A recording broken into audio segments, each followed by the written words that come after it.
గత 2 రోజుల నుంచి కురుస్తున్న భారీ వర్షాలకు జిల్లా యంత్రాంగం పూర్తిగా అప్రమత్తం కావడం అనేది జరిగింది.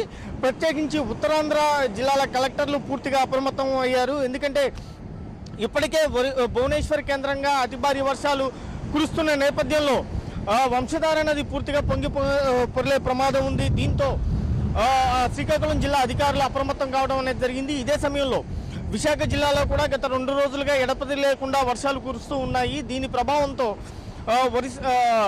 విశాఖ ఏజెన్సీలోని ముంచింగ్పుట్ దగ్గర గుమ్మ లక్ష్మీపురం కలబర్టు తెగిపోవడం అనేది జరిగింది. దీని ప్రభావంతో 50 గ్రామాలకి బాహ్య ప్రపంచంతో సంబంధాలు పూర్తిగా తెలిగిపోయిన పరిస్థితి ఉంది.